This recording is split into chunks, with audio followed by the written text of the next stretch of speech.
See guys, जितने भी लोग देख रहे हैं, क्षितिज सिर्फ 23 इयर्स का बंदा है और 8 महीने से वो ई कॉमर्स कर रहा है। और 8 महीने के अंदर एक एवरेज फिगर बता दोगे कि total about 70 lakhs। Yes see 7 महीने में 70 लाख रुपए का बिजनेस किया है। Hey guys, welcome back and my name is Gautam. So guys, आज हमारे साथ हैं क्षितिज, जो एक ई कॉमर्स एंटरप्रेन्योर हैं। वो अपने काफी स्टोर चला रहे हैं, काफी एक्सपीरियंस है, उन्होंने काफी ई कॉमर्स में काफी अच्छा काम किया है। तो आज हम उनसे जानने की ट्राई करेंगे कि वो अपनी ई कॉमर्स के उस पूरी जर्नी में उन्होंने क्या क्या बिजनेस में क्या क्या स्ट्रैटेजी यूज की। और आप में से काफी लोग जो ई कॉमर्स शुरू करना चाहते हैं, ये वीडियो आपके लिए बहुत इंटरेस्टिंग होने वाला है। So welcome Kshitij. Thank you very much sir, thank you very much. हमारे चैनल पे आने के लिए, टाइम देने के लिए बहुत बहुत धन्यवाद। तो इस ई कॉमर्स की जो जर्नी है आपकी, और इस जर्नी में आपने क्या क्या चीजें की है, उसके बारे में जरा शेयर करिए हमारे साथ। ओके, वैसे मेरी अगर से ई कॉमर्स या फिर ड्रॉप शिपिंग की जो जर्नी है वो तो तकरीबन मेरे ख्याल से 3 या 4 साल पहले ही शुरू हो गई थी। पहले मैं इंटरनेशनल ड्रॉप शिपिंग में करता था deals, but international drop shipping में तब मेरा बजट था अराउंड 40,000 रुपीज के आसपास। हमने उसके साथ स्टार्ट किया था मैंने। फिर स्टार्ट किया तो स्टार्टिंग में अच्छी खासी सेल्स भी आए थे, बट फिर जब वो पैसे री इन्वेस्ट किए तो उसके बाद में मेरा वो बिजनेस लॉस में चले गया था। फिर उसके बाद में बट क्या हुआ था कि भले लॉस में गया था बिजनेस, बट मुझे कुछ ना कुछ सीखने को मिला था। लाइक मुझे पता था कि शॉपिफाई स्टोर कैसे बनाना है, मुझे पता था कि फेसबुक एड्स कैसे लगाने हैं, और मुझे पता था कि कौन सी चीजें वर्क नहीं करती, क्योंकि मैं ऑलरेडी फेल हो चुका था। तो मुझे पता था कौन सी चीजें वर्क नहीं करती, अभी मुझे वो फाइंड आउट करना था कि कौन सी वर्क करती। तो मैंने उसके बाद में क्या किया कि मेरे पास जो एक्सपीरियंस था उसके बेसिस पर मैंने एक इंस्टाग्राम का पेज बनाया था तब, एज अ शॉपिफाई डेवलपर करके। तो मैं लोगों को मतलब जो दूसरे लोगों के जो फॉलोअर्स होते थे, जो बड़े बड़े जो अपने ई कॉम इंडस्ट्री में लोग हैं, उनके जो फॉलोअर्स होते हैं, उनको मैसेज करता था कि अगर आपको स्टोर बना के चाहिए तो मैं बना के दूंगा, या फिर आपका स्टोर हैंडल करना है तो मैं करके दूंगा, एंड आपके फेसबुक मार्केटिंग वगैरह में हैंडल करके दूंगा। तो वहां से मैं तब क्लाइंट्स लाता था मेरे लिए, और फिर मैं उनका स्टोर रन करके देता था। तो उसमें से कुछ क्लाइंट का सक्सेसफुल होता था, कुछ का फेल जाता था। फिर उसके बाद में अभी वो मेरा मतलब 2019 में पूरा मेरा वो बिजनेस चला। फिर 2020 के मिड तक भी मेरा वो बिजनेस चला। फिर कोरोना हो गया, तो फिर 3-4 महीने सब बंद था। उसके बाद में फिर तब मैंने फिर रितो सर की एक सीरीज देखी थी, बिजथॉन 8 नाम की। तो उसमें उन्होंने पूरा इंडियन ड्रॉप शिपिंग का बिजनेस सिखाया था प्रॉपरली 8 एपिसोड में। फिर मैंने सोचा कि चलो इंडियन ड्रॉप शिपिंग स्टार्ट करते हैं। मेरे फ्रेंड के साथ, पीयूष शर्मा के साथ में मैंने फिर इंडियन ड्रॉप शिपिंग चालू किया 20 मई से। और इंडियन ड्रॉप शिपिंग में ऐसा हुआ कि फर्स्ट दिन से ही रिजल्ट्स आना शुरू हो गए, जो कि मतलब इंटरनेशनल में बहुत मुश्किल था और इम्पॉसिबल था। तो इंडियन में फर्स्ट दिन से ही मेरे को सेल आना शुरू हो गया, तो काफी अच्छा लगा। तो हमने वहां से फिर स्टार्ट किया। पहले 2 दिन तक हमने सिर्फ सेल्स लाए, बट उसके बाद में हमें पता ही नहीं था कि इसको शिप कैसे करना है, क्योंकि इंटरनेशनल में तो आप वैसे ही शिप हो जाएगा वहां से, तो सेलर का काम है, लेकिन यहाँ पे अपने को खुद को शिप करना होता है। फिर पता ही नहीं था कैसे करना है, तो 2 दिन वो फिगर आउट करने में लग गया। तो फिर उसके बाद में हमने तकरीबन 4-5 दिन तक हमारा सेल बंद रखा, क्योंकि हमने वही फिगर आउट करने में लगे कि उसको शिप कैसे करना है। फिर ऑर्डर शिप्स हुए, कस्टमर के साथ कंफर्मेशन कॉल हुए। वो बहुत अजीब फीलिंग थी, सब कुछ डर रहे थे हम क्या बोलना है क्या नहीं कस्टमर के साथ, ये वो सब कुछ हुआ। फिर उसके बाद में वापस से हमने हमारा बिजनेस 20 मई के बाद में फिर फर्स्ट जून से हमने वापस चालू किया। फिर वापस से 7-8 दिन तक बिजनेस चला। तकरीबन मेरे ख्याल से तब 25K पर डे का सेल चलता था। फिर बाद में हमें और हमारा बिजनेस पॉज करना पड़ा, क्योंकि हमारे पास फंड्स नहीं थे आगे बिजनेस को ग्रो करने के लिए। फिर फंड्स नहीं थे, तो फिर हमने एक्चुअली फिर एक इन्वेस्टर ढूंढा। इन्वेस्टर की मदद से हमने फंड्स लिए, बट बाद में इन्वेस्टर की डिमांड बहुत बढ़ गई थी। Like he was asking for 50% off our business, और वो भी प्रॉफिट का। वो 50% चाहते थे, और वो सिर्फ इन्वेस्ट कर रहे थे। मतलब वो वर्क नहीं कर रहे थे बिजनेस में। तो हमें वो बहुत ज्यादा लगा, तो हमने उनका जो इन्वेस्टमेंट था वो बाद में बिजनेस में से जैसे हमारा ग्रो हुआ, हमने हमारा उसमें से निकालकर उसमें से थोड़ा ऊपर प्रॉफिट देकर उनको पैसे वापस कर दिए। सो आपने मई में शुरू किया इंडियन ई कॉमर्स, और वहां पे सेल आनी शुरू हो गई, और आपको लगा कि अरे सेल आ रही है, तो चलो अब मुझे लॉजिस्टिक पार्टनर्स प्लान करना पड़ेगा, बिकॉज सेल्स तो आ रही है, लेकिन आपको ये पता नहीं था शिप कैसे करना है, ये सब चीजें कैसे करनी है। ठीक है। एंड देन बीच में आपने बताया कि ये आपका फंड का कुछ प्रॉब्लम हो गया, तो उसके लिए आपको इन्वेस्टर लाना पड़ा आपके। तो ये कैसे हुआ, मतलब जब आपकी सेल आ रही थी और फंड क्यों शॉर्ट हो गया, ऐसा क्यों हुआ? क्योंकि देखो यहाँ पे कैसा है कि इंडियन जो ड्रॉप शिपिंग बिजनेस है या फिर ई कॉमर्स बिजनेस है, उसमें कैश ऑन डिलीवरी वाला सीन होता है, ठीक है। तो आज आप जो भी पैसा लगाओगे और उसका जो भी आपको आउटपुट आ रहा है, तो वो जो आउटपुट वाला जो मनी है, पहली बात तो जितना आउटपुट आपको दिखता है उसका अराउंड अराउंड 80% ही आपके बैंक में आता है, ठीक है। और वो भी पूरा जो आता है वो 10 से 15 दिन के बाद में आपके बैंक में आता है। तो आपके पास में जो स्टार्टिंग के 10 से 15 दिन है, ये रोलिंग में लाने के लिए वो आपके पास उतना पैसा चाहिए, और उसमें भी अगर सिर्फ स्केलिंग कर रहे हो तो जो पैसा आएगा आपका वो तो उसमें जाने वाला है वापस बिजनेस में। एब्सोल्युटली। तो इसलिए मेरे को बाद में फंड की जरूरत थी बिजनेस में। एब्सोल्युटली। सो ये पॉइंट इसलिए मैं बताना चाहता था एम्फसाइज करके कि लोगों को लगता है, काफी लोगों को, कि ड्रॉप शिपिंग शुरू कर दिया तो पैसे आने लग गए, तो जितना सेल दिखता है वो सारा का सारा प्रॉफिट, ऐसा नहीं। ठीक है, उसमें एड्स की खर्चे होते हैं, उसके अलावा आपके बहुत सारे इंटरनल और भी खर्चे होते हैं, और जो बैंक अकाउंट में आता है वो उसमें भी आपको जीएसटी पे करना होता है। ठीक है, तो बहुत सारी चीजें होती है, और एक प्रॉपर अप्रोच अगर आप बिजनेस में लगाते हो तो आपके हाथ में जो प्रॉफिटेबिलिटी है उसमें टाइम लगता है आने में एक्चुअली।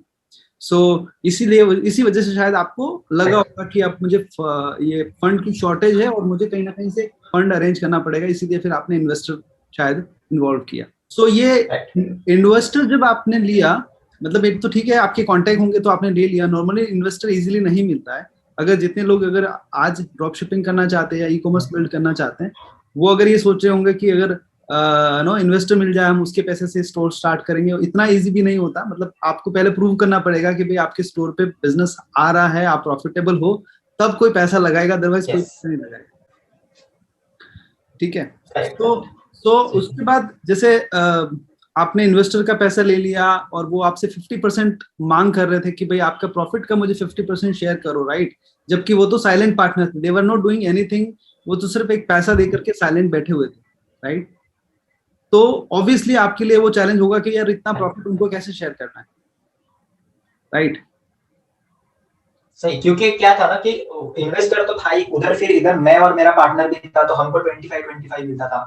सो इतना वर्क करो और उसके बाद में 25-25 मिले तो वो वर्थ इट नहीं लग रहा था। Exactly. So what do you think according to your calculation कि 1 लाख रुपए का अगर स्टोर में उसका रेवेन्यू हुआ है, तो what is that ideal budget वो मार्केटिंग में डाल रहा होगा, और उसका प्रॉफिटेबिलिटी कितना होगा, कितना परसेंटेज उसमें प्रॉफिटेबिलिटी होगा according to your experience, what do you say? India में 1 लाख का सेल आने के लिए अगर से आपके पास में पकड़ के चलो 7,000 to 15,000 का भी एड स्पेंड का बजट है, तो उतना 1 लाख का सेल आ जाएगा गारंटी से। इंडिया में इजीली आ जाते हैं सेल्स एक्चुअली। यस, 7,000 टू और 15,000। मैंने ऐसे भी केसेस देखे हैं जिसमें लोगों ने 3,500 से 4,000 रुपए ही खर्च कर 1 लाख का सेल लाया है। मेरे से तो नहीं हुआ अभी तक, बट ऐसे केसेस देखे हैं मैंने। दूसरे मेरे सब्सक्राइबर जो एक तो उनसे मेरी बात हुई थी, तो उन्होंने किया है ये। And what is the profit ratio? Ideal profit ratio ideal, आइडल प्रॉफिट रेशियो जितना आपको आपके डैशबोर्ड पर रेवेन्यू दिखता है, ओके, उसका पकड़ के चलो कि आपको मतलब डैशबोर्ड पर जितना दिखता है उसका अराउंड 12% के आसपास, 12 to 15% के आसपास का आपका प्रॉफिट निकल जाता है, जो डैशबोर्ड पर दिखता है उसका। फॉर एग्जांपल 1 लाख का सेल हुआ तो 15,000 या 12,000 के आसपास का आपका प्रॉफिट हो जाएगा नेट प्रॉफिट। बिकॉज इसमें एडवर्टाइजिंग कॉस्ट है, शिपिंग लॉजिस्टिक्स कॉस्ट है, प्लस जीएसटी पे करना है आपको, बहुत सारी चीजें हैं, और उन सबको निकालने के बाद अगर से आरटीओ आया तो फिर उसका ये वो सब पकड़कर अपने में कर दिया। तो गाइस, जितने भी लोग सुन रहे हैं इस वीडियो को देख रहे हैं, जितने भी लोग, आपको एक बार फिर से रिकैप कर देते हैं कि जितने भी लोग यहाँ पे स्क्रीनशॉट दिखाते हैं यूट्यूब पे और फेसबुक के ग्रुप पे, और जितनी भी चीजें होती है वो आप समझ लीजिए वो एक जस्ट रेवेन्यू होता है, सिर्फ स्टोर का रेवेन्यू होता है, प्रॉफिट नहीं होता है। ठीक है, प्रॉफिट होना is very very technical things. वहां पे हर इंसान के अलग प्रॉफिट होते हैं, मतलब ऐसा भी नहीं है कि जैसे इन्होंने बताया कि भाई 12 to 15% प्रॉफिट होगा, वो इनके केस में ऐसा लगता है, मेरे केस में कुछ और होगा, किसी के केस में कुछ और होगा, बिकॉज सबका अपना अपना सिस्टम है। जैसे कि कोई लॉजिस्टिक पार्टनर कुछ और यूज कर रहा है, किसी के पास प्रीपेड ऑर्डर्स हैं, किसी के पास सीओडी वाले ज्यादा हैं, किसी का आरटीओ ज्यादा है। और किसी को फेसबुक मार्केटिंग अच्छे से नहीं आती, तो ऑब्वियसली उसका एड बजट जो है वो ज्यादा चला जाएगा। सो ओवरऑल प्रॉफिटेबिलिटी जो है ना कहीं मैक्सिमम जो मैंने सुना है और इन्होंने जो बताया ऑलमोस्ट यही होती है, 15 से 20% मैक्सिमम प्रॉफिट आता है, उससे नहीं आता। ठीक है, so thank you so much for sharing openly कि भाई ये इतना ही होता है। बाकी लोग क्या करते हैं कि दिखाते नहीं है, बताते नहीं है, दे जस्ट वो स्क्रीनशॉट दिखा के पूरा करते हैं लोगों को। ठीक है, एक और चीज मैं यहाँ पे पूछना चाहूंगा कि जैसे तुमने बताया कि अपना स्टोर तुमने सेटअप कर दिया, फंड ले लिए, सब कुछ शुरू कर दिया। अब जैसे एक कुछ चैलेंजेस आते हैं, मतलब जैसे कि नॉर्मल चैलेंज होता है आज के तारीख में कि एड अकाउंट बंद हो जाते हैं लोगों के, ठीक है। बिजनेस करते हैं, एड चलाते हैं, कुछ ना कुछ रीजन की वजह से, या फेसबुक की पॉलिसी या गाइडलाइन को ब्रीच हो जाती है, या कुछ ना कुछ प्रॉब्लम हो जाता है और वो एड अकाउंट शट डाउन हो जाते हैं। What is that few problems which you have faced? आपको क्या क्या ऐसे प्रॉब्लम्स लगे जो एक नए बंदा जो स्टार्ट करने वाला है उसको ये ध्यान में रखने चाहिए? सबसे मेन चीज को ध्यान जो आपको वो थी फीडबैक स्कोर वाली चीज। फीडबैक स्कोर का मैं मेरे को खुद को इफेक्ट बताता हूँ क्या हुआ था। बीच में जब मेरे ख्याल से जुलाई अगस्त, हाँ जुलाई का जब बंद था, तो 15 जुलाई से तो 31 जुलाई तक मेरे स्टोर का जो सेल था वो 1 लाख के अबोव ही रहता था हमेशा। एड स्पेड रहता था 10,000 का और 1 लाख के अबोव ही मेरा सेल था, उतना मैं अचीव कर चुका था वो लेवल पर। वो रहता था। और सडनली क्या हुआ कि 31 जुलाई की रात को मेरा फीडबैक स्कोर अपडेट हुआ फेसबुक के ऊपर, जो कि था 5 में से 5 का फीडबैक स्कोर होता है, एक रेटिंग होती है फॉर एग्जांपल अपने को कस्टमर से अपने लिए, तो 5 में से वो चले गया मेरा 2 के नीचे। जैसे 2 के नीचे चले गया, मेरा पेज बैन हो गया, मेरा एड अकाउंट बैन हो गया, मेरे को फेसबुक ने पर्सनली बैन कर दिया, सब तरह से मैं बंद हो गया था। 1 अगस्त को मैंने जब उठा सुबह 3 में से, तो शॉपिफाई का सेल देखा तो सडनली मैं 0 पर आ गया था। मतलब 1 लाख रुपए पर डे से बंदा सेल करते हुए सीधा 0 पर आ गया था। मुझे वापस से अब सब कुछ स्टार्ट करना पड़ रहा था वहां से। बट उसके लिए जो अभी मतलब वो सबसे बड़ा चैलेंज है मेरे ख्याल से, और फेसबुक का सबसे बड़ा चैलेंज है, इसको ओवरकम कैसे करना चाहिए मैं बताता हूँ आपको कि फेसबुक एड्स के ही मतलब भरोसे पर सबको नहीं रहना चाहिए इन केस ऑफ मार्केटिंग, ऐसा मेरे को लगता है। अभी तक मैं भी खुद फेसबुक के भरोसे पर हूँ, मैं बता दूं आपको, मैं खुद फेसबुक के भरोसे पर हूँ, बट मैं भी अभी धीरे धीरे यूट्यूब एड्स सीखने वाला हूँ, गूगल एड्स सीखने वाला हूँ, ये भी मेरे को सीखना है। बिकॉज मेरे को अभी ऐसा लगता है कि फेसबुक का जो है वो एल्गोरिथम तो सही है, बट बहुत एड अकाउंट वो मतलब कोई रीजन ना होके भी बैन कर दे रहा है लोगों को, ठीक है, तो वो अच्छी बात नहीं है। तो उसके लिए क्या करना चाहिए हर किसी ने, ई कॉमर्स का अगर से बिजनेस है तो कम से कम 3 सोर्स लगा के रखिए, like Google ads, YouTube ads और अपना जो होता है फेसबुक एड्स। तो अगर से इन केस आपका एक चैनल बंद भी हो जाए तो आपके अदर 2 चैनल्स जो होते हैं मार्केटिंग के वो चालू रहेंगे, ऐसा मेरा मानना है। तो अभी मैं भी ये बंद से मेरा यूट्यूब एड्स का जो है तो बेसिकली इन्होंने जो बोला, काफी लोग जो नए होंगे शायद उनको शायद ये समझ में नहीं आया होगा कि फीडबैक स्कोर क्या होता है। लाइक आपने स्टोर से प्रोडक्ट खरीदा था तो आपको गुड लगा, बैड लगा, पुअर लगा, जो भी है वो दे सकता है, उसको एक और नोटिफिकेशन आप सेट भी कर सकते हैं। हाँ, तो उसके लिए और एक सोल्यूशन ऐसा है कि आप आपके पेज का फीडबैक स्कोर सेट भी कर सकते हो, लाइक 4 वीक्स के बजाय आप वहां पर 9 वीक्स कर सकते हो। तो फेसबुक क्या करेगा कि 9 वीक्स बाद कस्टमर को रिव्यू का ऑप्शन भेजेगा, तो वहां पर ऐसा हो जाएगा कि कब तक हो सकता है कि कस्टमर भूल जाए कि उसने आपसे कुछ परचेस किया था, तो वो रिव्यू नहीं देगा, तो वो ज्यादा बेटर ऑप्शन है। तो ये टेक्निकल चीज है बेसिकली जो मैं बताना चाह रहा था कि फीडबैक स्कोर जो क्या होता है, ये एक तरीका है आपके फेसबुक अकाउंट को थोड़ा सा बचाने का तरीका है। अगर आप इसको अच्छे से मेंटेन करते हैं और अगर आपको अच्छे रेटिंग मिलते हैं, अगर आप क्वालिटी प्रोडक्ट बेचते हैं, कस्टमर सेटिस्फेक्शन पे ध्यान देते हैं, कस्टमर रिलेशनशिप पे ध्यान देते हैं, तो डेफिनेटली आपको अच्छे फीडबैक मिलेगा और अच्छा रेटिंग मिलेगा आपके फेसबुक एड अकाउंट को और आपके फेसबुक पेज को और आपके वेबसाइट जो भी आप प्रमोट कर रहे हो उसके ऊपर से। सो इससे आपकी कुछ चीजें अवॉइड हो सकती है, बट इसका मतलब ये नहीं है कि आप फेसबुक पे ही डिपेंडेंट हो। जैसा कि हमने बात की कि आपको एक्स्ट्रा फेसबुक एड के अलावा यूट्यूब एड्स या गूगल एड्स या अदर, पहले तो हम लोग वो टिकटॉक भी यूज करते थे बट अब टिकटॉक इंडिया में नहीं है, तो अदरवाइज हमारे पास एक नया ऑप्शन था टिकटॉक और वो अच्छा इफेक्टिव ऑप्शन था, बट देन यस था, टिकटॉक स्टार्टिंग में यूज किया था। तो अभी के तारीख में I think Google and Facebook ये 2 बड़े प्लेटफॉर्म हैं जहाँ पे आप ट्राई कर सकते हो, अच्छे से कर सकते हो, बट यस ये है कि डिपेंडेंट नहीं रह सकते किसी एक भी प्लेटफॉर्म के ऊपर। फेसबुक के अलावा what are the other challenges that you have faced? I mean कुछ और चैलेंजेस जो लगे जो अपने को एड अकाउंट के अलावा जो? यस, फेसबुक के अलावा जो चैलेंज था वो था, जैसे हम तब ई कॉमर्स करते थे, ठीक है, मतलब ई कॉमर्स और ड्रॉप शिपिंग में मेन डिफरेंस ये है कि ई कॉमर्स में आप प्रोडक्ट स्टोर करते हो, खुद ही पैक कर सेल करते हो। ड्रॉप शिपिंग में होता है कि सेलर के पास में ही इन्वेंटरी रहती है उसकी, आप सिर्फ उसको ऑर्डर देते हो, पैक करके सीधा कस्टमर को भेज देते हैं, ठीक है। तो हम जब करते थे तो हम ई कॉमर्स करते थे, हमारे पास में प्रोडक्ट आता था, तो हमको वहां पर प्रॉब्लम जाता था कि इन्वेंटरी का प्रॉब्लम जाता था, नहीं, क्योंकि हम गुजरात से माल मंगाते थे हमारे तरफ, तो उधर से इधर आना वहाँ, फिर वो मतलब कितने ऑर्डर शिप डिलीवर होंगे, क्या होंगे, कितने ऑर्डर की इन्वेंटरी मंगाना चाहिए, उसका बहुत स्टार्टिंग में प्रॉब्लम होता था। उसके बाद में और जो मेन सबसे मतलब बेकार चीज इंडियन ई कॉमर्स की एक है कि वो है आरटीओ, रिटर्न टू ओरिजिन। कोई भी कस्टमर एक्सेप्ट ही नहीं करेगा आपका पार्सल और उसके इसमें वापस आ जाएगा। तो उन कस्टमर्स को हैंडल करने में मतलब बहुत एफर्ट लगता है एक्चुअली। और वो तब आरटीओ का जो पूरा सीन था वो पूरा मैं ही संभालता था, खुद फोन कर करके मैं संभालता था आरटीओ। सो आरटीओ बहुत बड़ा रोल प्ले करता है। आरटीओ आरटीओ में मैं थोड़ा सा यहाँ पे डिटेल बताना चाहूंगा कि आरटीओ जैसे इंडिया की जो क्राउड है ना वो आरटीओ स्पेसिफिक ही है। मतलब अगर आप को मैं एग्जांपल देके बात करूं तो अमेजोन जो है ना पूरे वर्ल्ड में प्रीपेड ऑर्डर ही बेचता है। सिर्फ और सिर्फ इंडिया में उसको सीओडी मॉडल पे आना पड़ा बिकॉज इंडिया की ऑडियंस ऐसी है कि ऑनलाइन पैसा देने में ट्रस्ट नहीं करती इंडियन ऑडियंस, ठीक है। सो इंडियन जितने भी बायर्स हैं वो ये चाहते हैं कि यार मैं इस वेबसाइट पे क्यों ट्रस्ट करूं, एक बार सामान तो आ जाए मेरे पास घर पे और जब आ जाएगा तब मैं पैसे पे कर दूंगा। उसी को हम सीओडी मॉडल कहते हैं, कैश ऑन डिलीवरी, ठीक है।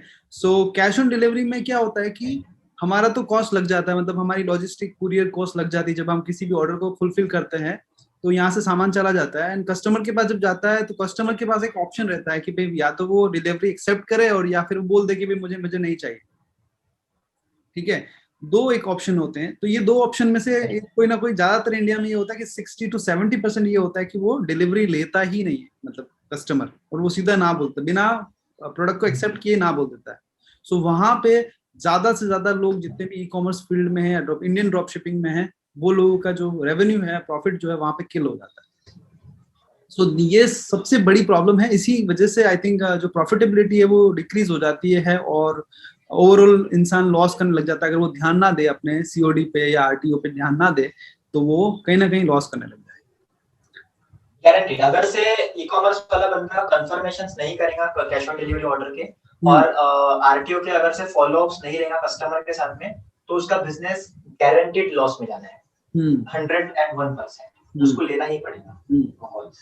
Correct correct. So basically it's all about building a trust and bonding with the customer. जब तक अपनी कस्टमर के साथ ट्रस्ट बॉन्डिंग नहीं होगा तो ऑब्वियसली कस्टमर एक बार शायद आपके प्रोडक्ट को ले भी ले, सेकेंड टाइम वो नहीं लेगा अगर आपके पास वो ट्रस्ट बिल्डिंग नहीं है। बिकॉज आप कोई ब्रांड नहीं हो इंडिया में कि आपकी कोई टेलीविजन पे ऐड नहीं देखी या कोई होर्डिंग नहीं देखा किसी कस्टमर ने। ऑब्वियसली फर्स्ट टाइम आपका ऐड दिखता है उसको फेसबुक पे या जो भी प्लेटफॉर्म पे, वो इजिली ट्रस्ट नहीं कर पाता है और वही एक रीजन है शायद वो उस ब्रांड के साथ में एसोसिएट नहीं हो पाता है। तो आप अगर अपने ब्रांड को कस्टमर के साथ कनेक्ट करना चाहते हैं तो पहला ऑप्शन यही है कि आपको कस्टमर के साथ एक बॉन्ड बनाना पड़ेगा, एक ट्रस्ट बनाना पड़ेगा और वो उससे बात करके पर्सनल लेवल पे ही डेवलप करना पड़ेगा। जैसे अमेजोन है, फ्लिपकार्ट है, स्नैपडील है, मिंत्रा है, इन सभी ई कॉमर्स को अगर हम बड़े लेवल पे बात करें तो ऐसा नहीं है कि उनके बिजनेस में प्रॉब्लम नहीं होता। उनके बिजनेस में भी इतने बड़े बड़े वेयर हाउस हैं, वो सिर्फ और सिर्फ डिलीवरी आरटीओ के लिए स्पेसिफिकली बने हुए होते हैं। सिर्फ रिटर्न वाले प्रोडक्ट जो आते हैं एक्चुअली हजारा की तादाद में रोज के रोज उनके रिटर्न होते हैं और वो रिटर्न को मैनेज करने के लिए उनके इतने हर सिटी में इतने बड़े बड़े वेयर हाउसेस लिए हुए रेंट पे या खुद ने उन्होंने खरीदे हुए हैं। अगर आपको मौका मिले तो अगर आपके शहर में अगर अमेजोन का या किसी भी कंपनी का अगर वेयर हाउस है वहां जाके एक बार पता करोगे तो आपको पता चलेगा कि कितना रिटर्न होता है। मतलब वो लोग भी 60 to 70%, ये जो मार्केट का जो आरटीओ का रेशियो है ना वो है इंडस्ट्री स्टैंडर्ड बन चुका है ऑलमोस्ट लाइक 60 to 70% रिटर्न्स पे सबसे बड़े प्रॉब्लम होते हैं जो आदमी को फिर या तो गिव अप कर देता है वो ई कॉमर्स बिजनेस में या फिर उसको प्रॉब्लम को सॉल्व करने का ट्राई करता है और रास्ता निकालता है। उसके अलावा हम क्या कर सकते हैं कि आरटीओ को रिड्यूस करें? What do you think? सबसे पहले चीज की मेरे एक्सपीरियंस के हिसाब से प्रोडक्ट ऐसा बेचो कि जो मैच्योर्ड ऑडियंस ज्यादा परचेस करे आपका। लाइक मैच्योर्ड ऑडियंस मतलब अबव 25 एज वाला ऑडियंस, ठीक है, उनके लिए ही आप प्रोडक्ट सेल करो और वही लेवल का प्रोडक्ट सेल करो जो ये वाला ऑडियंस ही खरीदेंगे। इस केस में आरटीओ बहुत कम आता है आपका, बहुत मतलब लाइक अगर से आप अच्छे से फॉलोअप्स वगैरह सब रखो तो आपके 15 to 20% के बीच में ही आरटीओ आएगा, उसके ऊपर कभी भी नहीं जाएगा, उससे कम भी आएगा लेकिन ज्यादा नहीं जाएगा अगर से आप इन ऑडियंस को प्रोडक्ट बेचो। अभी इसके नीचे वाले ऑडियंस का मैं बता देता हूँ। अभी 18 से 25 वाला जो ऑडियंस है उसमें मैं भी बैठता हूँ और भी बहुत लोग बैठते हैं, ठीक है। 18 से 25 वालों का पहले बात तो इन लोगों के पास में यूजुअली पैसे नहीं होते हैं, ठीक है। दूसरी बात कि ये लोग जब भी कोई प्रोडक्ट देखते हैं तो एक तो वहां ऑर्डर तो कर ही देंगे, फेसबुक पर से ऐड अगर से देख लिया आपने ई-कॉमर्स का तो ऐड ऑर्डर तो कर ही लेंगे, बट बाद में ये लोग कंपेयर जरूर करेंगे फ्लिपकार्ट और अमेजोन पर जाकर, क्योंकि इनको अवेयरनेस है फ्लिपकार्ट अमेजोन की। बट अबाउट 25 वालों को अभी तक इतनी अवेयरनेस नहीं है, और उनके पास में पैसे भी होते हैं, वो ये नहीं देखते बैठे कि 50-100 रुपए के लिए मैं कंपेयर करते बैठे ये करते बैठो, वो सीधे सीधे ऑर्डर कर देते। बट ये जो ऑडियंस है अपना 18 से 25 वाला, जैसे मेरे जैसे, मैं भी अगर से कोई प्रोडक्ट दिखता तो मैं भी अमेजोन पर जाकर क्लिक करता हूँ, वहां से ऑर्डर करता हूँ सीधा सीधा। तो एक्चुअली आप पहली बात तो 25 के अबव वाले को प्रोडक्ट बेचो। अगर से आपको 25 के नीचे वाला आपका प्रोडक्ट है कि जो 25 के नीचे वाले ही लोग खरीदने वाले हैं, ठीक है, जैसे वॉच हो गया या फिर अपने वो स्मार्ट वॉच वगैरह ऐसे टाइप के प्रोडक्ट्स आते हैं, तो अगर से बेच रहे हो तो मेक श्योर कि आपका जो प्रोडक्ट है वो काफी यूनिक हो और उसका अमेजोन फ्लिपकार्ट पे आपको कंपटीशन ही ना।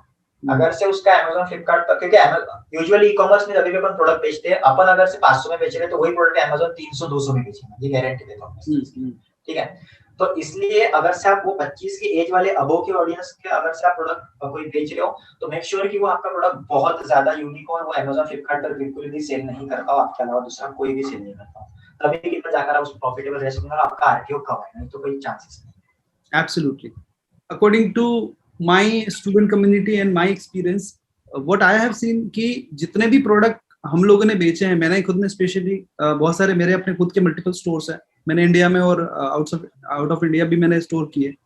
तो मेरा ये हमेशा रहा है, चाहे ड्रॉप शिपिंग जो चाइना से करके जब यूएस में बेच रहा था तब भी ये चीज मैंने नोटिस की थी, और इंडिया में भी मैंने ये चीज नोटिस की अपने स्टूडेंट्स के साथ में, और कि product quality is the biggest element in terms of returns. देखो एक तो होता है आपका डिलीवरी पे ये होना इंडिया मतलब वो होना, ठीक है, आरटीओ होना, और एक होता है डिलीवर होने के बाद में फिर से रिटर्न होना, ठीक है। वो रिटर्न है ना, समथिंग वेरी किलिंग, बिकॉज आपका परचेज हो चुका है, सेल हो चुका है, डिलीवर हो चुका है, और उसके बाद 2 दिन के बाद बंदा बोलता है कि अरे ये प्रोडक्ट मुझे नहीं चाहिए, इसका क्वालिटी खराब है, या ये अप टू द एक्सपेक्टेशन नहीं है, इसका कलर खराब है, या पीस डिफेक्टिव है, या व्हाटएवर इट इज, ठीक है। सो क्वालिटी अगर आपकी प्रोडक्ट की हाई है तो 2 चीज के फायदे हैं, एक तो वो रिटर्न नहीं आएगा, दूसरा वो कस्टमर आपके साथ एक इनडायरेक्टली बॉन्ड बन जाता है उसका कि यार कम से कम चलो पैसा लिया तो लिया लेकिन माल अच्छा भेजा, क्वालिटी अच्छी है, ठीक है। तो वो फिर क्या करता है कि अगर आपका अगर कुछ दूसरा भी प्रोडक्ट की ऐड अगर उसको दिखेगी ना कल उठ के, जब आप आपकी लोकलाइज ऑडियंस या रीटारगेटिंग ऑडियंस में आप फिर से ऐड चलाओगे, कुछ दूसरा प्रोडक्ट प्रमोट करोगे ना, वो चांसेस ये है कि वो बंदा परचेज करेगा आपसे, बिकॉज उसका पहला प्रोडक्ट अच्छा। यस इस पर एक्चुअली बोलना चाहूंगा कि हमारा एक मतलब स्टार्टिंग से किचन का जब प्रोडक्ट बेचा था हमने जून जुलाई के आसपास, तब से मेरा एक कस्टमर मेरे साथ अभी भी कांटेक्ट में है, फ्रैंकी सर नाम है उनका, गोवा से। उनको कोई भी प्रोडक्ट खरीदना होता है वो मुझको फोन करते डायरेक्टली कि बेटा आपके पास ये प्रोडक्ट अवेलेबल है, होगा तो मुझे भेज दो, तो मैं कुछ भी कर उनको वो प्रोडक्ट अवेलेबल करके देता हूँ, कोई भी जो मांगे वो करके देता हूँ अवेलेबल। ऐसे ट्रस्ट बनते हैं एक्चुअली कस्टमर के साथ में, वैसे प्रॉपर्ली करो तो that is the power of building relation with customers, ठीक है। ये बहुत है। देखो मैं एक आउट ऑफ टॉपिक जाके बात करूंगा कि कोई भी बिजनेस अगर हम लेते हैं ना, it's all about building a community, right. चाहे अगर आप एमएलएम की बात रखो, वहां पे भी आप क्या कर रहे हो, आप कम्युनिटी बना रहे हो, आपके ग्रुप में लोगों को बढ़ा रहे हो, ठीक है।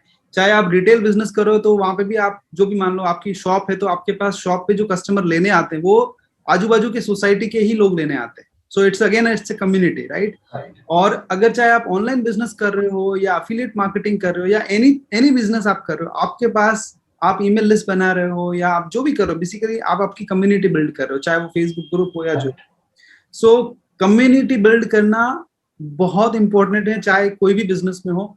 और कम्युनिटी बिल्ड का मतलब यही होता है, जैसे आपने एग्जांपल दिया कि आपके पास ऐसे 10 कस्टमर हैं जो आपको सीधा फोन करते हैं, बिकॉज दे हैव ये इस लेवल का ट्रस्ट बन चुका है कि ये पर्सन मुझे गलत प्रोडक्ट नहीं देगा, ये ट्रस्ट बन चुका है, ठीक है। सो वो कहीं और चेक करने से पहले वो सीधा आपको कॉल करते हैं, बोलते हैं कि ऐसा ऐसा प्रोडक्ट चाहिए, कुछ है आपके पास तो मुझे बताओ, ठीक है। सो और एक मेरा कस्टमर है, वो एक बहुत ही मतलब बूढ़ी आंटी है, बहुत ही ओल्ड एज है, और उनके हस्बैंड भी है, तो मेरे ख्याल से वो घर में दोनों ही रहते हैं बेचारे, और उनको ये सब किचन के जितना हो सके उतना इजी टू यूज प्रोडक्ट चाहिए। तो कभी भी किचन का प्रोडक्ट रहता है तो मुझे बोलते हैं कि बेटा मेरे लिए कर दो, मेरे लिए मंगवा दो, तो मैं उन्हें बिल्कुल रेट टू रेट प्रोडक्ट भेज देता हूँ, कुछ भी 1 रुपए भी मेरा। Very nice, very nice.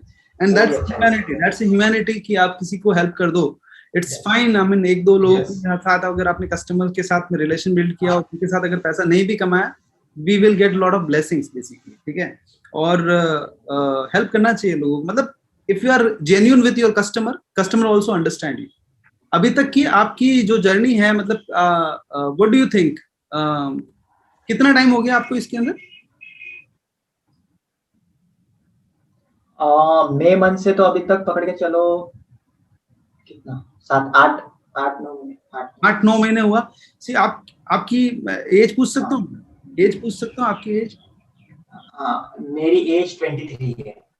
See guys, जितने भी लोग देख रहे हैं, क्षितिज सिर्फ 23 इयर्स का बंदा है और 8 महीने से वो ई कॉमर्स कर रहा है। और 8 महीने के अंदर एक एवरेज फिगर बता दोगे कि ओवरऑल रेवेन्यू कितना जनरेट किया होगा? Not profit but overall sales revenue कितना जनरेट किया होगा? Total about 70 lakhs। Yes. See 7 महीने में 70 लाख रुपए का बिजनेस किया है। सो जितने भी लोग अगर एस्पायरिंग एंटरप्रेन्योर्स हैं, एस्पायरिंग ई कॉमर्स बिजनेस में अगर आना चाहते हो, आप कुछ बिजनेस करना चाहते हो, तो ये possibility and opportunity is very big in Indian e commerce market में। इंडियन ई कॉमर्स सबसे बड़ी अपॉर्चुनिटी है राइट नाउ, बहुत बड़ी अपॉर्चुनिटी है, ठीक है। I mean you need to play with your mind, you need to play with your marketing, you need to play with your product basically, ठीक है। जितना भी आपको अपॉर्चुनिटी आपके सामने है, मतलब लोग कर रहे हैं, 23 की एज में क्षितिज कर रहा है, मेरे बहुत सारे स्टूडेंट कर रहे हैं, और आप यूट्यूब पे देखोगे दुनिया भर के लोग काम कर रहे हैं, ठीक है। तो अपॉर्चुनिटी तो बहुत है। जो लोग सोच रहे हैं वो सोचते ही रहेंगे, आज भी सोच रहे हैं, वो 1 साल के बाद में भी सोचते ही रहेंगे। और जो लोग जो रिस्क लेंगे, जो आज शुरू करेंगे, हो सकता है शुरुआत में प्रॉफिट हो ना हो, लेकिन वो 2-3 महीने में सीख जाएंगे और 2-3 महीने में उनके होने लगेगा profit. What is that one thing, ऐसी कौन सी चीज थी जिसकी वजह से क्षितिज तुमको लगा कि यार ये मुझे ट्राई करना चाहिए और मुझे इसके अंदर चाहे फेल होऊंगा या पैसा बर्बाद होगा या व्हाटएवर इट इज, आपका ये क्या माइंडसेट था कि आपने ये रिस्क लिया और इसको शुरू किया? What was that mindset?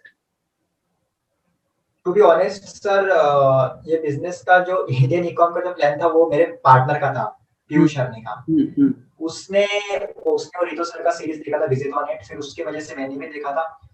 तो अगर से बोला जाए तो स्टार्टिंग का जितना भी सब कुछ है वो पीयूष ने ही सब कुछ ऑलमोस्ट किया है टू बी ऑनेस्ट, और उसकी वजह से ही मेरे को हिम्मत मिली है कि मैं ये बिजनेस कर सकूं, और आज कुछ ना कुछ मैं इस बिजनेस को कंटिन्यूएशन में कर रहा हूँ। तो बोल सकते हो कि बस उसके वजह से ही स्टार्ट हुआ है जो भी हुआ है।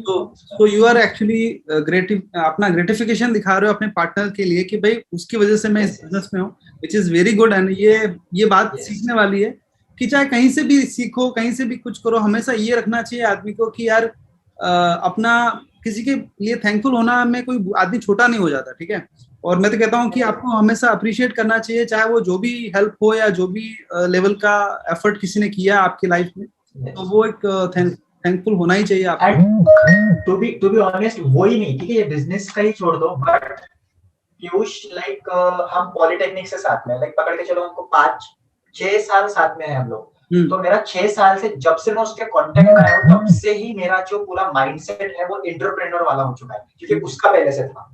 तो उसने मैं उसका बेस्ट फ्रेंड बन गया, फिर उसने मेरे दिमाग में सब डालना चालू किया। नहीं तो मेरा पहले वही था कि टॉप कंपनी देखो, मैं सिविल इंजीनियर हूँ, सो टॉप कंपनी देखो, फिर टॉप कंपनी में रिक्रूट होना है, गवर्नमेंट जॉब करना है, ये वो सब मेरा वही माइंडसेट का था। बट उसका देखता था कि वो कैसे उसका माइंडसेट रखता है, बिजनेस करना है, एंटरप्रेन्योर बनना है, करोड़पति बनना है, लाखपति अरबपति बनना है। तो उसका ही देख के मेरे में भी आ गया कि नहीं अब तो यही करना है, अभी अपने को कभी भी ये जॉब वॉब चीज नहीं करनी। उसके बाद मैंने कभी देखा भी नहीं जॉब्स की तरफ। आज मेरे घर वाले भी बोलते हैं कितने बार कि जॉब कर ले, बट नहीं, अभी तो मेरी इच्छा ही नहीं होती, बिल्कुल इच्छा नहीं। See the power of confidence, ये अपना सेल्फ कॉन्फिडेंस कुछ काम करके आता है, ठीक है। ये जो कॉन्फिडेंस है ना, खुद के काम करने की वजह से आता है आदमी के पास। अब चाहे देखो, अब तुमको कहीं कंपनी में भी जाओगे ना, तो मेरे हिसाब से अगर 10 लाख का भी पैकेज मिलता है इनिशियली, ठीक है, 10 लाख 15 लाख का भी पैकेज मिलता है, 12 लाख का मिलता है, तो अभी आपको क्या महीने का 1 लाख रुपए के आसपास मिलेगा, ठीक है। 1 लाख रुपए में अगर महीने मिलता है और इधर आपने 7 महीने में 70 लाख का बिजनेस ऑलरेडी करके रखा है, तो यू नो द पोटेंशियल कि भाई मुझे जॉब करनी है या बिजनेस करना है, राइट, ठीक है। सो यहाँ पे अपन खुद अपने बॉस है, अपने हिसाब से अपनी चीजें चलती है, यहाँ पर उनके हिसाब से अपनी चीजें चलती है। वो नहीं चलेगी। Very very inspiring story. I mean बहुत प्रैक्टिकल भी है, बिकॉज क्या है कि हर इंसान आज की तारीख में, यंगस्टर जितने भी नए जो इस फील्ड में आ रहे हैं, मतलब आपकी खुद की एज भी कम है, लेकिन जितने भी लोग आ रहे हैं वो यही सोचते हैं कि मुझे जॉब नहीं करनी है, अगर जॉब करनी है तो या तो कुछ एक्स्ट्रा ऑर्डिनरी जॉब करनी है, नहीं तो नहीं करनी, ठीक है। और वो नहीं करनी है, इसके चक्कर में उनको ये है कि भाई कुछ ना कुछ बिजनेस करना है, चाहे वो ड्रॉप शिपिंग हो, अफिलिएट हो, या डिजिटल मार्केटिंग हो, या कुछ मार्केटिंग एजेंसी हो, या कुछ ना कुछ ऑनलाइन करना है लोगों को। और ये कोविड के बाद में तो सबको लोगों को ये हो गया कि घर से ही कुछ करना है, जॉब पे नहीं जाना है, ठीक है। सो सो what other activity that you do apart from this e-commerce business? Sir इसके अलावा तो अभी मेरा मतलब ई कॉमर्स तो चल रहा है, उसके अलावा ई कॉमर्स के ही बेसिस पर मेरा यूट्यूब चैनल चल रहा है, ठीक है। यूट्यूब पर मैं सब यही सिखाता हूँ अपना ई कॉमर्स का। फिर उसके अलावा मैंने अभी सर्विसेज चालू की है, लाइक कंसल्टिंग कॉल बोलो या फिर वेबसाइट स्टोर बना के चाहिए किसी को, या मेंटरशिप चाहिए, तो वो भी मैंने अभी चालू किया, तो वो है। उसके अलावा मैं एज अ फ्रीलांसिंग वर्क करता हूँ फोटो एडिटिंग का। मेरा पैशन है एक्चुअली फोटोग्राफी एंड एडिटिंग। तो वीडियो एडिटिंग बोलो, फोटो एडिटिंग बोलो, तो दिल्ली के फोटोग्राफर्स है, वेडिंग फोटोग्राफर्स है, उनका वर्क मेरे पास में हर मंथ में रहता ही है कि वो मुझको फोटोज भेजते हैं, मैं एडिट करता हूँ, वीडियोस भेजते हैं, मैं उसको एडिट करता हूँ। और बस राइट नाउ तो इतने ही मेरे ये है। तो अभी ऐसा हुआ है कि ये सब मेरा ऑनलाइन है, ठीक है। अभी लाइक 2-3 जितने भी मेरे सोर्स है ये सब मेरा ऑनलाइन है। तो इसके अलावा मेरा ये साल प्लान ये है कि ये साल के एंड तक एक मेरा ऑफलाइन भी एक कोई तो बिजनेस हो, लाइक मेरे लोकल एरिया में कुछ एक आधा शॉप हो या फिर कुछ भी हो, या फिर और जैसे मेरा मम्मी पापा के साथ में प्लानिंग चल रहा है कि एक पोल्ट्री फार्म खोलना है हमको गांव में करके। तो ऐसा कुछ ना कुछ एक मेरे को ऑफलाइन चालू करना है कि जिससे ऑफलाइन वाला भी इनकम रहे, क्योंकि ऑनलाइन वाला थोड़ा सा है सब कुछ सही, बट कभी भी कुछ भी हो सकता है। इसलिए मेरे को लग रहा है कि एक ऑफलाइन भी बिजनेस हो जहाँ से घर का इनकम पूरा चलता है। ये सारी सोच कहाँ से आती है, ये सारी सोच कहाँ से आती है? मतलब ये जिससे आपके फ्रेंड की वजह से मुझे समझ में आया कि आपने बताया कि मैं ये एंटरप्रेन्योरशिप वाली चीजें मेरे अंदर घुस गई और फिर मैं ये सब बिजनेस करने लगा, ड्रॉप शिपिंग में आ गया, फिर ये ई कॉम किया। नाउ बिकॉज अब क्या आपको है ना वो चीज का वो लग गया, टेस्ट लग गया कि भाई बिजनेस ही करना है, बिजनेस ही करना है। तो अभी क्या माइंड सारा एक्टिव हो रहा है। उसके अलावा आपकी फैमिली में कोई है क्या जो बिजनेस से बिलोंग करता है, या कुछ ऐसा फैमिली बिजनेस कुछ है क्या? फैमिली कोई नहीं है। ये जो है कि इतने सोर्स ऑफ इनकम मेरे को लगाने रखने और ऑफलाइन वाली भी एक दो सोर्स लगाए रखने, ये इसलिए आया कि मैंने आपको जो एग्जांपल दिया कि मेरा 1 लाख पर डे का सेल चला 15 से 16 दिन तक, और सडनली मैं जीरो पर आ गया था। तो तब मेरा एक ही सोर्स ऑफ इनकम था ना मुझे, और वो एक सोर्स ऑफ इनकम जैसे मेरा गिर गया तो मैं पूरा डाउन हो गया, मुझे वापस से मेरा सब खड़ा करना पड़ा। तो अभी वो मुझे पता है कि अभी एटलीस्ट मेरे 2-3 सोर्स लगे हुए इनकम की, एक भी खत्म हुआ तो मेरा दूसरा मेरे पास में है। बट अभी मेरे को इसके अलावा भी ऑनलाइन, अभी ये इसमें भी कैटेगरीज आ गई, एक ऑनलाइन के ही मेरे सारे सोर्स है अभी। मेरे को ऑफलाइन वाले भी सोर्स खोल के रखने की, ऑफलाइन से भी मेरे को आते हैं। कभी ऑनलाइन में कुछ होगा तो ऑफलाइन है, ऑफलाइन में जैसे कोरोना तो मेरा ऑनलाइन बिजनेस चलते रहना।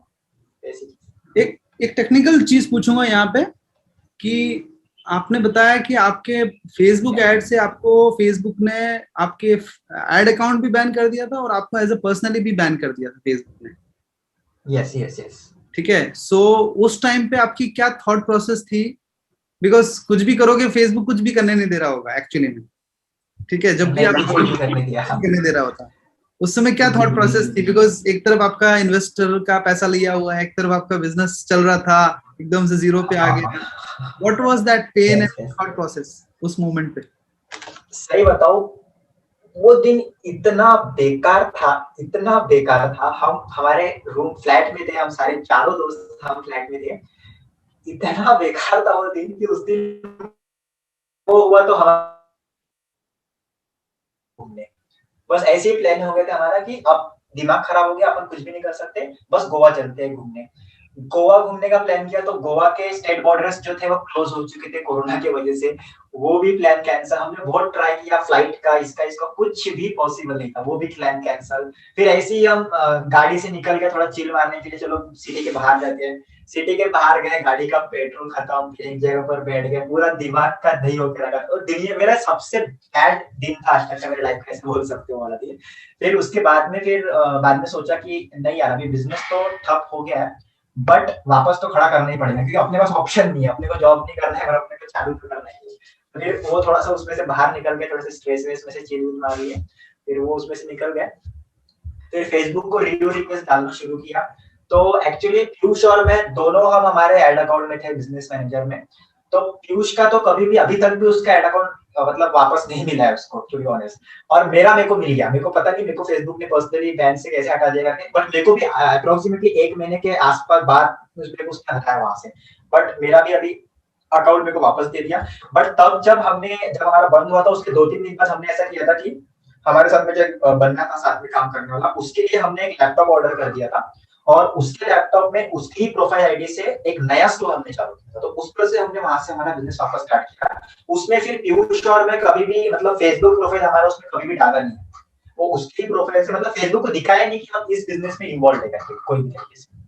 ऐसा दिखाओगे तो अपना बिजनेस चल पड़ेगा वापस से। मेरे मेरे काफी सारे स्टूडेंट्स में ये प्रॉब्लम बहुत कॉमन आई है, और मैं हमेशा यही चीज बोलता था कि फेसबुक को पता चल जाएगा कि आप वही इंसान हो, अगर आपने वही दूसरा लैपटॉप भी यूज कर लिया तो भी पता चल जाएगा, बिकॉज आपका इंटरनेट कनेक्शन सेम है। ठीक है, आपका प्रोफाइल वहां पे खोल दिया आपने तो आप उसको पता चल जाएगा कि आप लैपटॉप चेंज करके कर रहे हो। और इवन आपने लैपटॉप सेम रखा है लेकिन दूसरा प्रोफाइल अगर उस लैपटॉप पे ओपन किया तो आपको उसका मैक एड्रेस पता चल जाएगा लैपटॉप का कि ये वही बंदा है। ठीक है, सो कुछ लोग बोलते हैं कि फेसबुक मतलब ट्रैक नहीं करता आपके डिवाइस एंड लैपटॉप। मेरे को तो नहीं लगता, मेरे को लगता है ट्रैक करता है, वो बैन करेगा ही करेगा, इसकी 100% ट्रैक करता है 100%।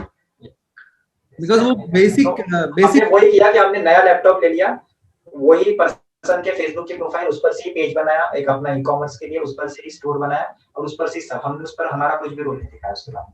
बट अभी लकीली मेरा वापस से ऐड अकाउंट चालू हो गया, तो अभी जो मेरा बिजनेस चल रहा है वो मेरे ही स्टोर पर चल रहा है। तो जिन लोगों को ये लगता है कि फेसबुक अकाउंट या आपकी कोई भी चीज ट्रैक नहीं करता है, मैं आपको बता दूं, आपका यूजर नेम पासवर्ड आपके किसी दूसरे मोबाइल से लॉगिन करके चेक कर लेना, आपके मेल पे आ जाएगा कि somebody has login from different device और डिफरेंट लोकेशन, ऐसा करके मेल आ जाता है आपको फटाक से। तो वो ट्रैक करता है, तभी तो मेल करता है ना, तभी तो वो मेल कर रहा है ना, आपको नोटिफाई क्यों कर रहा है? बात है उसी बात। और सर मेरे को एक चीज और ऑब्जर्व की है फेसबुक की, पता नहीं ये कितनी सच है क्या है करके, बट मैंने बीच में सुना था कि फेसबुक अपना कभी-कभी क्या पता नेट चालू रहता है क्या होता है, तो बट कभी-कभी वॉइस भी अपना शायद से सुनता है या क्या मुझे पता नहीं, बट ये चीज मैंने एक्सपीरियंस कैसे किया मैं बताता हूँ। बीच में पीयूष और मैं ऐसे बैठे थे, तो हमने फर्नीचर की बात की थी कि अपने को फर्नीचर चाहिए, अपने को चेयर चाहिए, जब हम ऑफिस में थे हमारे कि चेयर चाहिए। बट हमने कभी भी फेसबुक पर या फिर अमेज़न पर कभी भी चेयर्स के बारे में, फर्नीचर के बारे में सर्च नहीं किया था। सडनली उसके 1-2 घंटे बाद में पीयूष ने उसका फेसबुक खोला और मैंने भी खोला एक्चुअली, तो हमको पता नहीं क्यों फर्नीचर्स के ऐड दिखना शुरू हो गए थे।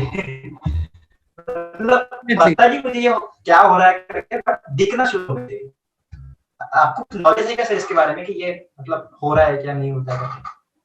डेफिनेटली ये वॉइस रिकॉग्निशन वाला कॉन्सेप्ट चल रहा है उनका पीछे से, और वो इसके बेस पे ही मतलब हाँ वही। अब जो नेक्स्ट लेवल आया है, जैसे कि गूगल भी अभी वॉइस सर्च लेके आ गया है। ठीक है, सो सारी कंपनियां अभी वॉइस सर्च में आ रही है, तो ऑब्वियसली वॉइस रिकॉग्निशन वाला जो एपीआई है वो सबने लगा के रखा हुआ है। यस मुझे भी वही लग रहा है। का अभी तो इतना पता है कि इन लोगों को इतना पता है कि आप मतलब वो लोग प्रिडिक्ट कर सकते हैं बेसिकली कि इंसान के बारे में कि इसका नेक्स्ट एक्शन क्या होगा। ठीक है, सो कैसे प्रेडिक्ट कर सकते हैं, बिकॉज आपके जो मूवमेंट है पिछले 1 साल से आप जो कर रहे हो, उनको पता है 1 साल से जो आपने जो किया है, जहां जहां आप गए हो, जो आप जिस लोगों के साथ बैठते हो, आप क्या बातें करते हो क्या नहीं करते हो, सब कुछ पता है उनको। ये बंदा क्या है वो प्रेडिक्ट कर सकते हैं बेसिकली, और वो उनको पता ही है बेसिकली, हमसे ज्यादा हमारी इंफॉर्मेशन। ठीक है, so it's very very interesting. इसको अपन ऐसा बोल सकते हैं सर, ई एस्ट्रोलॉजी। जो बंदा आज स्टार्ट करना चाहता है, नया ई कॉमर्स स्टोर स्टार्ट करना चाहता है, तो उसका फेसबुक के लिए कितना बजट होना चाहिए, यूट्यूब के लिए कितना बजट होना चाहिए, फिर गूगल के लिए कितना बजट होना चाहिए, क्या क्या होना चाहिए, नेक्स्ट स्टेप क्या होना चाहिए? सर मेरे ख्याल से स्टार्टिंग में जो भी मतलब बिगनर जो भी है, अगर से वो कुछ चालू करने का सोच रहा है ई कॉमर्स बिजनेस, तो मेरे ख्याल से 30,000 to 50,000 के बीच का उसने बजट स्टार्ट में लेकर चलना चाहिए अपने साथ में। ठीक है, 30,000 to 50,000 में उसने एक जनरल स्टोर ही खोलना चाहिए, कोई नीश स्टोर नहीं खोलना चाहिए, पर्टिकुलर प्रोडक्ट का जनरल स्टोर खोलना चाहिए, उस पर प्रोडक्ट टेस्ट करने चाहिए, फिर उसको जो भी विनिंग प्रोडक्ट मिलता है उसको थोड़ा सा स्केल करना चाहिए, फिर उसको ऐसी एक लेवल आ जाएंगे कि वो ज्यादा स्केल नहीं कर सकेंगे क्योंकि उसका बजट ही 30 to 50,000 था। ठीक है, उसके बाद में उसने एक तो उसका कोई फ्रेंड देखना चाहिए जो उसके इसमें इन्वेस्ट कर सके, या फिर दूसरा कोई इन्वेस्टर ढूंढना चाहिए जो उसके बिजनेस में इन्वेस्ट कर सके on the basis of profit margin, सीधा सीधा। तो उसका वहां से बिजनेस ग्रो हो जाएगा। एक बार ड्रॉप शिपिंग का जो अपना बिजनेस है, ठीक है, वो जैसे ही ग्रो हो जाता है, तो उसके बाद में मेरे ख्याल से मेन चीज आज के तारीख से ही लोगों ने फोकस कर देना चाहिए, वो है इस पर, अपने ब्रांडिंग के ऊपर, कि एक ब्रांड अपना मार्केट में खड़ा करना चाहिए लोगों ने, ऐसा मुझको लगता है, क्योंकि मैं भी खुद अभी उस पर वर्क कर रहा हूँ। अगर से आप देखो कैसा है अभी drop shipping, Indian drop shipping जो चीज है, वो अगर से जेन्युइनली देखा जाए तो रितु सर ने फरवरी मंथ से आई थी, ठीक है, 2020 में जब से रितु सर ने सीरीज चालू की थी, तब से ही Indian drop shipping, Indian e com का क्रेज चला है सब लोग, तब से हर कोई इंडियन ड्रॉप शिपिंग और ई कॉमर्स ही कर रहा है, ठीक है। अभी अभी इसमें भले बहुत कम कंपटीशन है, अभी आपको सेल्स मिल जाएंगे, अभी आपको सब इजीली मिल जाएगा, बट यहाँ से 2 साल बाद सीन पूरा चेंज हो जाएगा, यहाँ से 2 साल बाद बहुत कंपटीशन रहने वाले इंडियन ड्रॉपशिपिंग बहुत सारा। तो मेरा ये कहना है कि आज के तारीख से ही जो अपना ब्रांड स्टार्ट कर दे, मतलब कुछ भी छोटे लेवल पर ही क्यों ना हो, अगर से वो छोटा छोटा भी चालू कर देना, तो यहाँ से 2 साल बाद उसको कोई कंपटीशन नहीं रहेगा, क्योंकि उसका एक ब्रांड एस्टैब्लिश रहेगा मार्केट। एब्सोल्युटली, वो सबसे बड़ी मेरी एडवाइस है लोगों के लिए, और खुद भी मैं उस पर ही एक्चुअली वर्क कर रहा हूँ। मैं आपको एक चीज बताना चाहूंगा, अभी मैं काफी टाइम से इस चीज में हूँ और आई थिंक 4-5 साल से इस चीज में हूँ मैं। मैंने जो ऑब्जर्व किया है इंडियन ई कॉमर्स में, कि बिकॉज जो सीओडी वाला जो कल्चर है यहाँ पे इंडिया में, ठीक है, तो क्या हो रहा है कि बहुत सारे फ्रॉड ऑर्डर्स आते हैं, बहुत सारे फेक ऑर्डर्स, और इन ऑर्डर्स की वजह से क्या होता है कि लोगों के मतलब उनके प्रोडक्ट डिलीवर नहीं होते हैं और उनके आरटीओ बहुत ज्यादा हो जाते हैं, ठीक है। अभी कुछ कंपनियां हैं जो इंडिया में इस पे काम कर रही हैं, आई एम नॉट श्योर कि वो क्या होगा क्या नहीं होगा, बट मैं कुछ कंपनियों के साथ टच में हूँ। वो लोग क्या काम कर रहे हैं कि जैसे मैं रेजर पे, पता है रेजर पे का पेमेंट गेटवे हम लोग यूज करते हैं, रेजर पे का एक प्रोडक्ट है, उसका नाम है third watch. Third watch is a product, वो क्या करता है कि आपके स्टोर पे ये फ्रॉडन जितने भी ऑर्डर्स होते हैं ना, उसको डिटेक्ट करता है, ठीक है। उस ऑर्डर को डिटेक्ट करता है कि वो पता चला लग जाता है कि भाई आपके स्टोर पे जिसका ऑर्डर आया है, उसका नंबर, उसका मोबाइल नंबर, इसका ईमेल आईडी, उसका एड्रेस, ये 3 चीजें हमको पता चलती है यूजर की, ठीक है। तो वो सेम नंबर या सेम मोबाइल नंबर या ईमेल आईडी पहले किसी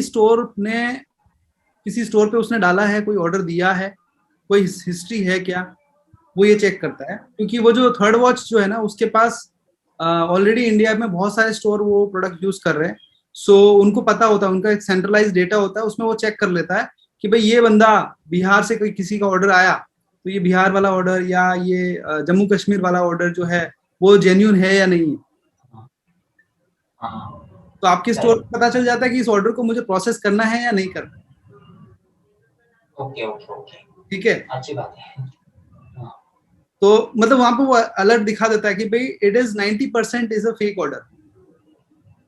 वहां पे परसेंटेज दिखाता है कि भाई 30%, 20%, 70%, 90% ऐसा दिखाता है। तो अगर आपको लगता है कि यार मुझे कॉल करके वेरीफाई करना है, ठीक है, वेरीफाई करके प्रोसेस करना है तो करो। हाँ, अगर आपको वेरीफाई नहीं करना, सीधा प्रोसेस करना है तो करो, और अगर आपको उसको कैंसिल करना है तो कैंसिल करो, it is up to you. But वो ये जो प्रोडक्ट है रेजर पे का, ये कैश ऑन डिलीवरी ऑर्डर को भी डिटेक्ट करता है क्या, फ्रॉड है के लिए? यस यस यस, ये कैश ऑन डिलीवरी को भी डिटेक्ट करती है। मतलब प्रीपेड को तो डिटेक्ट करने का मतलब ही नहीं है ना, वो तो ऑलरेडी प्रीपेड है। हाँ, प्रीपेड तो आ ही गया ना, पैसा ही आएगा ना आपको। ये तो कैश ऑन डिलीवरी के लिए ही है, स्पेशली कैश ऑन डिलीवरी के लिए ही है। Okay okay. इस प्रोडक्ट का नाम है थर्ड वॉच। इस प्रोडक्ट को जितने भी लोगों ने नहीं यूज किया है तो उसको यूज करो, अपने स्टोर पे इंस्टॉल करो। एक आई थिंक 15 दिन वो ट्रायल पे होता है, उसके बाद उसका बहुत बहुत कम पैसा चार्ज होता है। मतलब I think they are charging 5 पैसा per order, so very very economical, very very affordable price है उसकी। 5 पैसा पर ऑर्डर, उससे ज्यादा तो आप लोग कॉल वेरिफिकेशन के उस पे खर्च कर देते हो उससे ज्यादा, ठीक है। ठीक है, so I think this is good product. अभी मैं एक और कंपनी के साथ बात कर रहा था, उनका प्रोडक्ट बहुत अच्छा आ रहा है and that is based on AI and machine learning के बेस पे उनका प्रोडक्ट बन रहा है। एंड मैं उनसे बात कर रहा था, काफी मैंने इनपुट किए, बिकॉज हमारे स्टोर पे हमको पता होता है ना कि एग्जैक्टली क्या हो रहा है, कितने ऑर्डर आ रहे हैं, कितने फ्रॉड ऑर्डर हो रहे हैं, कितने कॉल उठाते हैं, कितने कॉल नहीं उठाते लोग, तो हमको पता होता है कि एवरेज क्या हो रहा है। सो मैंने उनको फीडबैक दिया था बहुत सारा। तो उनका जो प्रोडक्ट आ रहा है उसके बारे में मैं बात करना चाहूंगा। वो प्रोडक्ट ऐसा है कि एक बंदे ने अगर प्रोडक्ट लिया और आपके स्टोर पे ऑर्डर किया और उसने डिलीवरी नहीं ली, इट डजंट मीन कि वो फेक ऑर्डर है। पर्सन इज फाइन, मतलब ऑर्डर तो सही है, पर्सन है, बट वो ऑर्डर की डिलीवरी नहीं ले रहा। अब क्यों नहीं ले रहा है, क्यों नहीं ले रहा, वो उसका अपना चॉइस है, ठीक है। हमने तो सीओडी में ऑर्डर डाला है, उसका अपना चॉइस है, उसने नहीं। बट अगर वो बंदा, सेम बंदा अगर किसी दूसरे स्टोर पे ऑर्डर करेगा ना, तो वो प्रोडक्ट, नया जो प्रोडक्ट है ना, वो दिखा देगा उस स्टोर वाले को कि इस बंदे को सीओडी पे मत भेजना, चांसेस टू डिक्लाइन द, ये बंदा है ना, सही है सीओडी पे डिलीवरी लेगा ही नहीं। पिछले 5 ऑर्डर पे उसने 5 में से 3 ऑर्डर में ऐसे किया है, उनके पास ये रिकॉर्ड है। ओके। हाँ। तो इंडिया का अभी कैसा है कि कस्टमर डेटा है ना, वो एनहांस होने वाला है आने वाले 1-2 साल के अंदर, है ना, हमको पता। और ऐसा भी हो सकता है कि अगर आपने डिलीवरी नहीं ली ना, जैसे उबर में कैसे होता है, उबर की आपने यूज किया होगा, ऐप यूज किया होगा, उबर बुक करते हैं हम, कार बुक करते हैं उबर का, तो हमको रेटिंग मिलता है, एज अ कस्टमर भी रेटिंग होता है और एज अ ड्राइवर भी रेटिंग होता है। कस्टमर रेटिंग होता है कि आपने ड्राइवर से बात की और आपने पैसा दे दिया और वो सब कुछ किया और वहां पे अच्छे से आपने वो गाड़ी में बैठे और आप चले गए, आपने पूरा वो जर्नी पूरा कवर किया, तो ठीक है। ड्राइवर भी आपको रेटिंग देता है और आप भी ड्राइवर को रेटिंग देते हो, तो दोनों तरफ रेटिंग सिस्टम होता है। सेम यहाँ पे ई कॉमर्स में वो ऐप में आने में ऐसा होने वाला है कि वो हमारे स्टोर पे या हमारे प्रोडक्ट पे रेटिंग देने वाला है, वैसे हम उस कस्टमर के ऊपर भी रेटिंग देने वाले हैं कि भाई ये कस्टमर सीओडी के लायक है या नहीं है। तो आने वाले टाइम में हमारे जो कस्टमर है ना, उनके ऊपर ऐसा हो सकता है कि वो सीओडी अगर उसने लिया है और उसने अगर 10 ऑर्डर किए हैं पिछले 6 महीने में, और 6 महीने में 10 में से अगर उसने 5 को या 6 को उसने डिलीवरी नहीं लिया है, हो सकता है वो जब नेक्स्ट टाइम किसी स्टोर पे जब बाय का बटन दबाएगा, उसको अलर्ट जाएगा कि you are restricted from this store. जो हमारे साथ फेसबुक करता है ना, वैसी चीज उसके साथ होगी, जैसे फेसबुक करता है अकाउंट लेकिन लेकिन सर इसमें एक बात बताइए कि जैसे अभी कुछ केसेस में डिलीवरी बॉयज भी करते हैं ना, हाँ, उस केस को ये लोग कैसे हैंडल करने वाले हैं? इंडिया में तो अभी बहुत सारी रेगुलेशंस और ई कॉमर्स के ऊपर रेगुलेशंस आने वाले हैं कि इंडिया में अभी कंपनी जैसे मिंत्रा जैसी कंपनी, मिंत्रा की वेबसाइट पे अगर आप जाके देखोगे तो आपको बहुत अच्छे अच्छे प्रोडक्ट दिख रहे होंगे, बट आप उसका फेसबुक पे जाके देखोगे तो आपको दिखेगा कि हर पोस्ट के ऊपर 100 कमेंट है और 100 कमेंट में से 80 कमेंट में तो लोग कस्टमर उसको गालियां दे रहे हैं। तो ये इंडियन ई कॉमर्स की सच्चाई है। मतलब अब लोगों का भी यहाँ पे एटीट्यूड ऐसा है कि लोगों को फ्री में चाहिए, कम पैसे में चाहिए, ठीक है, और लोगों को भी ये चाहिए कम पैसे में भी।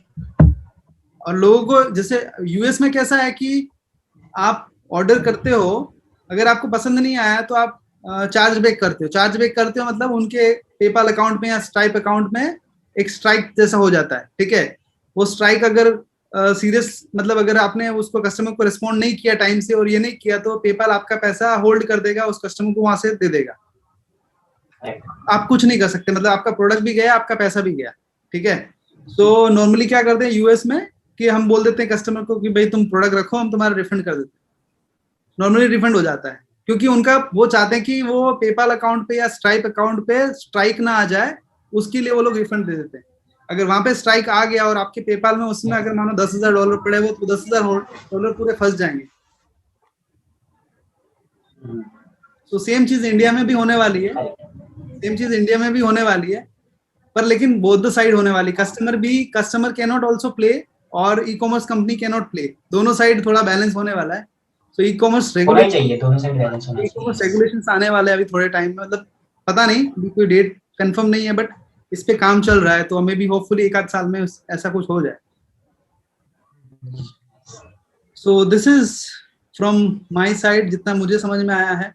and I think it was a nice discussion, nice sharing session. काफी चीजें आपने शेयर करी और आई होप बहुत सारे लोगों को इस वीडियो के अंदर बहुत सारी चीजें समझ में आई होगी।